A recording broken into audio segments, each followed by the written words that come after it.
miq, tashmë të drejtësisë dhe zonjës drejtësi, kësaj rubrike e cila ka për qëllim që të sjellë ligjin dhe të drejtat më afër nesh, por jo vetëm ato, edhe obligimet. Në këtë episod të zonjës drejtësi kemi një bisedë të realizuar me Meral Fetahi, e cila është profesoreshë universitare dhe me cilën do të flasim mbi taksat dhe tatimet. Ku qëndron dallimi midis këtyre dyve, pasi që nuk janë sinonime, cili është qëllimi i tyre dhe në fakt përse ne duhet t'i paguajmë të njëjtat. Ndjekim bisedën në vijim. Profesoresh, dua të flasim për dy fjalë apo dy terme të cilat shpeshherë njerëzit i përdorin si sinonime, por në fakt janë shumë të ndryshme nga njëra tjetra. Ma thoni pak se ku qëndron dallimi dhe çfarë janë taksat dhe tatimet.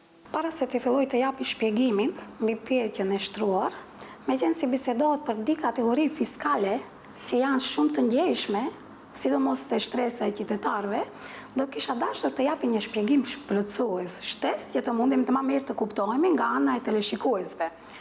Pikërisht këtu, domethënë, tatimet, taksat, kontributet, doganat dhe të ardhurat tjera shtetërore bëjmë pjesë në kategoritë fiskale. Dhe këto kategori fiskale, drejt për së drejti, ndikojnë në të ardhurat shtetërore. Mirë po në anën tjetër, ndikojnë në xhepin e qytetarit.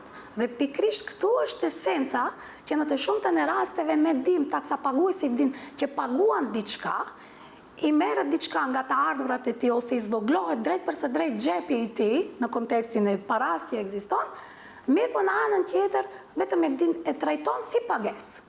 Pa mos pasur kuptimin e plot se ç'është njëra dhe ç'është tjetra. Mirë po, ajo që ju shtruat në pyetje është pikërisht elementi që edhe pse tingëllojnë si sinonime të njëjta në emërtim, por kanë dallime esenciale. Kur flasim për tatimet, tatimet janë të ardhura që grumbullon shteti nga qytetarët, por edhe nga ndërmarrjet, nga personat fizik dhe juridik, pa ndonjë dedikim të caktuar. Të gjithë paguajmë, grumbullon shteti, por nuk kanë një dedikim të caktuar. Për dallim prej taksave, që taksat ne dim sakt se për cilin shërbim i paguajmë dhe çka kërkojmë nga ana e institucioneve të na ofrohet për pagesën e bërë. Dhe në këtë kontekst, domethënë, është e ky dallim që njëra ka destinacionin, dedikimin e caktuar, kurse tjetra nuk ka dedikimin e caktuar. Kjo domethënë është ajo dallimi në mes taksave dhe tatimeve. Mirë po, përpos dallimit kanë edhe ngjashmëri, të dyat paguhen në para. Të dyra domethënë shteti i realizon në bazë të sovranitetit të vet shtetëror. Dhe jo çdo kush tjetër mund të realizojë taksat ose tatim, përpos shtetit nëpërmjet organeve të veta dhe njëkohësisht nëpërmjet ligjit që ja mundson për sovranitetin që shteti ka. Mund t'japim ndonjë shembull për taksën dhe tatimin që ta bëjmë më të prekshme? Asgjë diskutohet. Pikërisht kemi domethënë tatimet që ne paguajmë. Kemi edhe këtu do të ndalem dhe bëj një diferencim që ndoshta edhe më vonë do të kemi pyetje nga ana juaj, që ekzistojnë tatimet e drejtë për së drejta dhe tatimet indirekte. Kur flasim për tatimet e drejtë për së drejta, realisht këtu kemi ato tatime që lidhen drejt për së drejt me taksa paguesit. Dhe askush tjetër nuk mund ta paguajë atë lloj tatime përpos taksa paguesit. Këtu në këtë kategori bëjmë qesë tatimin në të ardhura. Kemi tatimin në pronë, kemi tatimin në trashëgimi dhe dhurata, kemi tatimin domethënë në të drejtën autoriale, e kështu me radhë, që janë tatime domethënë që lidhen. Mirë po, në anën tjetër, kemi edhe tatimet indirekte. Tatimin në vlerën e shtuar e kemi një ndër atë, që më së tepërmi kontribon në të hirat buxhetore të shtetit, dhe në këtë kontekst, domethënë, kjo është tatim indirekt, që çdo njeri prej nesh, pavarësisht domethënë posedon ose nuk posedon pronë, ka të ardhura ose nuk ka, realisht është tatim pagues indirekt nëpërmjet tatimit të konsumit, që e paguajmë çdo ditë kur ne blejmë artikulle, konsumojmë të mira e kështu me radhë. Kurse te taksat gjithashtu domethënë mund t'i ndajmë në disa kategori që po ashtu do të bëjë një ndarje thelbësore esenciale. Këtu kemi taksat që dedikohen domethënë në nivelin qeveritar dhe taksat komunale. Më së tepërmi tani që tangojnë qytetarët dhe që u bë buj disi në lajmet në sekuencat e lajmeve, ishte tatimi në prona, që krije këput domethënë destinohet komunave, kemi tatimin në pronë, kemi më pas domethënë taksat e gjelbrimit, kemi taksat komunale, kemi taksat rrugore, që për çdo ditë ballafaqohemi dhe këto kanë një dedikim të caktuar dhe të destinuar që më parë dihet nga vetë emërtimi, dihet edhe për çfarë i paguajmë. Ju thatë pak më parë që të hyrat nga taksat dhe tatimet shkojnë në buxhetin e shtetit. Po, që të dhja kontribojnë në buxhetin e shtetit dhe pikërisht këtu ne ekonomistët auditori profesional, studiues, është shumë lehtësisht ta bëj dallimin. Mirë po, qytetari thjesht, do me thënë, qytetari në të shumtën e rasteve ka vështirë në esencë të bëj dallimet.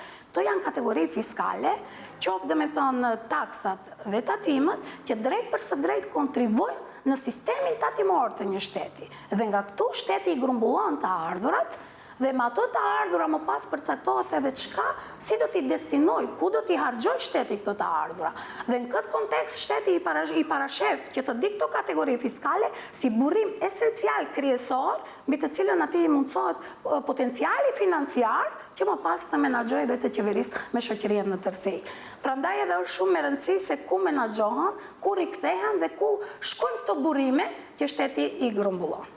Dhe ati është edhe esenca e menaxhimit që në disa raste në shtetin tonë kemi pas pak do specifika që disi unë shumë herë them kur do të mbrim që qytetari vullnetarisht të paguaj tatimin, atëherë kemi mbrit në nivelin e duhur të shtetit. Mirë po në momentin që qytetari humb besimin për disa keqpërdorime që na ndodhin dhe në këtë rast do me thonë ne akoma jemi dhe vuajmë nga tatim paguesit dhe prandaj nuk mund të themi ndonjëherë se a është mirë tatimi se nuk ka ndonjë tatim që paguhet vullnetar, nuk ka ndonjë taks vullnetare, por vetëm është elementi që ne gjithmonë e shohim që duhet të paguajmë diçka dhe këtu është ajo pika esenciale ku edhe takohet qytetari drejt për së drejt me shtetin.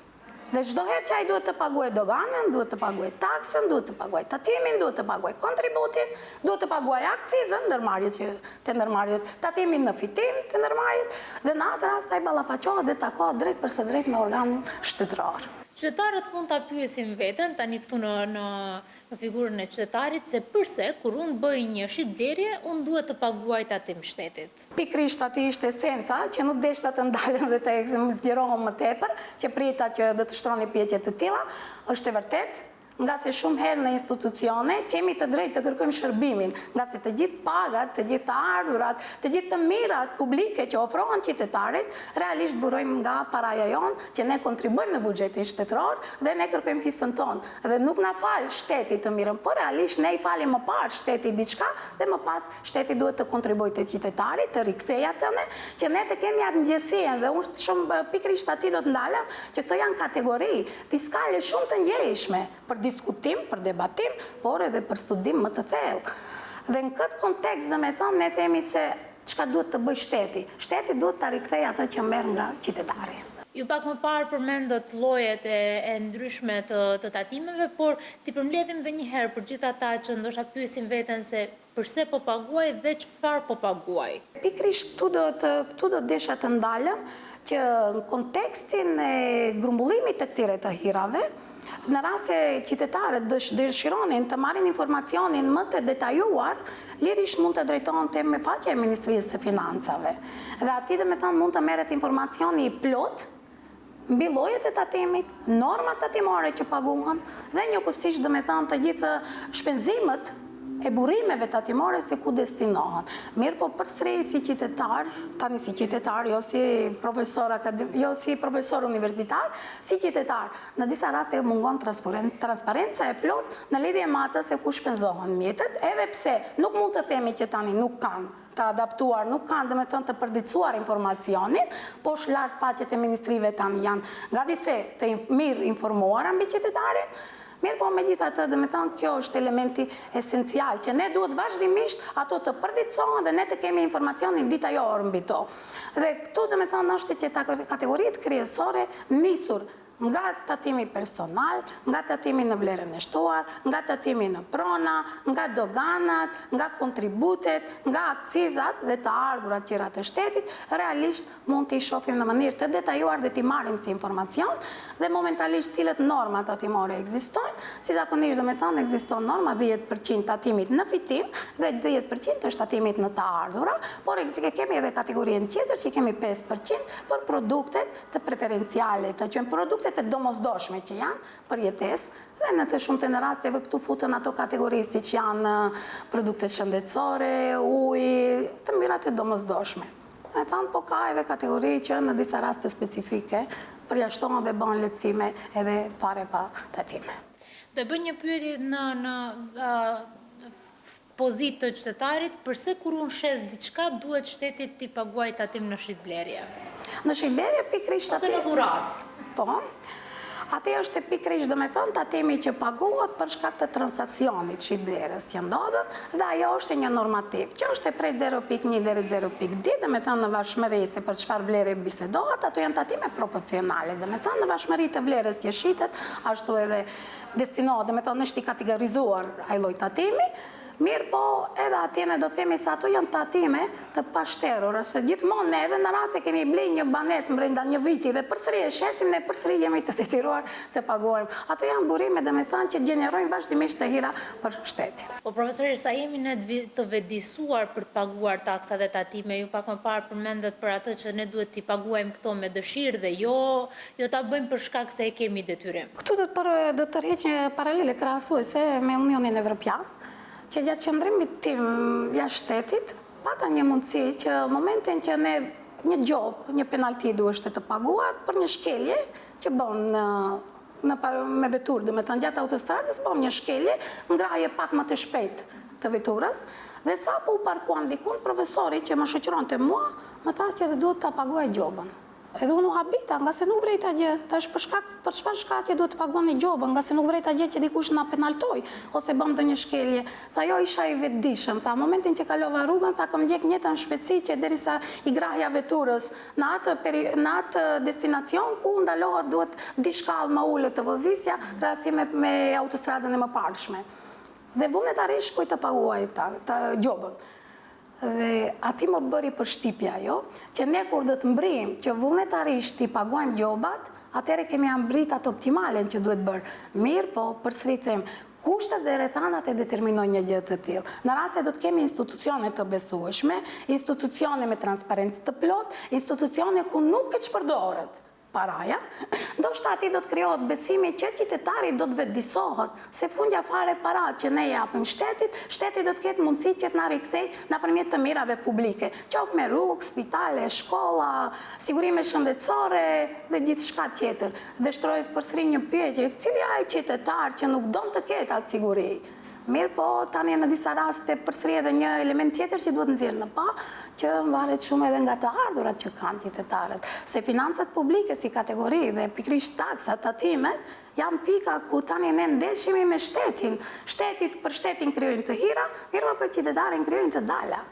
Dhe këtu dhe me thonë është ajo në pika kritike, ku ne duhet të vetëdijsohemi dhe të pranojmë që çdo e dalë jonë mund të jetë e dalë për momentin, por ndoshta do të jetë rikthim për në afat më të gjatë, në stat më të gjatë kohor, do të jetë një rikthim për benefitet e përbashkëta shoqërore. Faleminderit shumë profesoresh. Ju faleminderit edhe juve. Dëgjuam bisedën me profesoreshën Fetahi, e cila tregon se përse duhet t'i paguajmë taksat e tatimet dhe se të gjitha këto fonde shkojnë në buxhetin e shtetit, mirë po kjo na jep edhe të drejtën e të kërkuarit llogari nga shteti për atë se ku po shkojnë të financat tona. Dhe ky është një episod tjetër i Zonja Drejtësi, ne do rishihemi së bashku në episodin e ardhshëm.